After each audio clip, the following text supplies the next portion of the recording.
Tonight, more trouble for Fulton County District Attorney Fani Willis, the leader behind the Georgia indictment of former President Donald Trump and 18 others. Willis is accused of having an improper relationship with one of her top prosecutors, an accusation that could put the entire case in jeopardy. Atlanta News First anchor Carly Burnett live for us tonight here in studio. Carly, the state Senate now getting involved. Alan, Savannah, we have been talking about this now for several weeks. It seems like there's almost a new update every day at this point. And 1 week from today, District Attorney Willis will have to answer to that alleged relationship in writing ahead of a February 15th hearing ordered by a judge into the matter. Now, yesterday, you'll remember we reported that former President Trump joined a motion to disqualify her from the case. Now, our state senators will be investigating her. The yeas are 30 and the nays are 19. The Georgia Senate voted Friday to create a committee to investigate Fulton County District Attorney Fani Willis. To date, folks, $654,000 of taxpayer money has been spent on this. The committee would look into allegations of an improper relationship with Special Prosecutor Nathan Wade, who was hired by Willis. Motions filed against her claim she paid him an inflated sum and that the two took expensive trips together on that salary. Lawmakers say the panel can issue subpoenas and require people to testify under oath, the goal to ensure there was no conflict of interest or misspending of taxpayer dollars. Attorney Josh Schiffer offering insight on the day's events.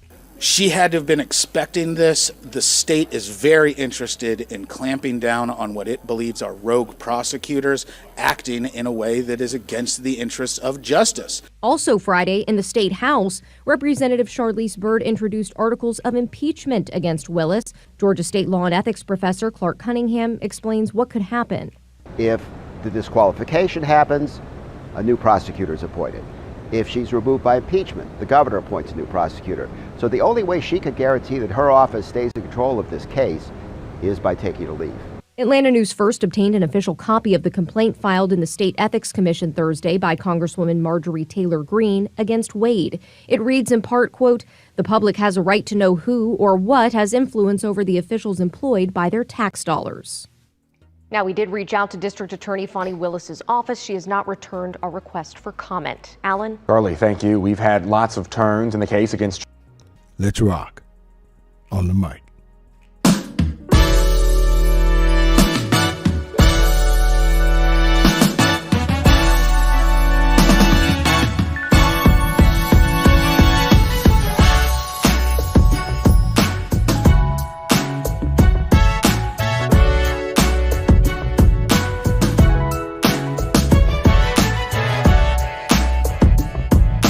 What's up, everybody? And you are listening to the best of the Media Mike Radio Show. I am your host, the Media Mike Speaks, sponsored by New Justice Media, where we are the voice of the everyday citizen. The time is now 13 minutes past the hour here in the Lone Star State. So let's get to it before it is too late. All right, good people, as you see now in the news, if you have been paying attention, here's the question. Is this the end of Fani Willis, District Attorney of Fulton County, Georgia? They have voted to possibly impeach the District Attorney. The special investigation has been launched and things are off to a running start. And it is not looking good for Fani Willis. It is not. She should know better. Well, not that she should know better. She should know how this goes. She's in politics. She's an elected official. So this is not good. The decks are stacked against her at this point, is what I'm seeing here. Because according to State Representative Charlize Byrd, this is in her state. He says Willis is using her office not for justice, but for political gain in her prosecution of former President Donald Trump and others over election interference. It's not looking good. In addition, the Georgia Senate on Friday voted to approve the formation of a committee to investigate potential wrongdoing on Willis' part after her alleged affair with the special prosecutor appointed to oversee the Trump case that emerged.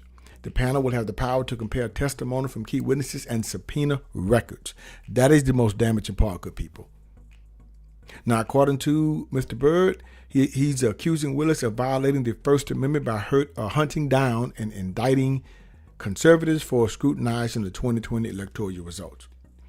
Willis assigned Wade. This is where she messed up. As you all know in my other videos, and if you've been seeing the news, she assigned Nathan Wade to the high-profile proceeding despite his limited legal resume and lack of experience with the complex RICO indictments being prosecuted. And here's the thing. You should have known better. If you're going to go after someone, look, you got to do it right. All your I's need to be dotted, all your T's need to be crossed. She should have known better. And they're coming after her. Shots fired. Good people, shots fired. And they fired them. And she is really going to have to defend herself. And I don't think she really can at this point. Because right now, Trump is requesting to dismiss the case and disqualify Willis and her office, accusing Willis of financially benefiting from an alleged romantic relationship with Wade. And as we all know, as you saw in the video, Willis is allegedly that paid Wade more than over $500,000, $650,000 for his work on the case. This has gone to that committee. Now, at this point, Willis has not yet responded. Fani has not yet responded to the allegations in court.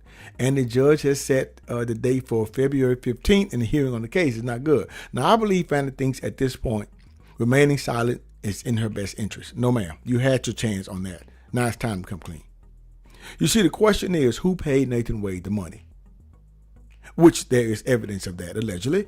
The second question is, who did he, Nathan Wade, spend it on? You have the ex-wife testimony. Go figure. Follow the money. And that's what the investigative committee is going to do. Now, personally, I believe Fani needs to remove herself so that the investigation of Trump can continue, if that's what she is really, really looking forward to doing. Because the more she hangs on like this, the more it doesn't look good for her. It doesn't. So hopefully, this may be nothing to this at all. But if she remains stubborn, but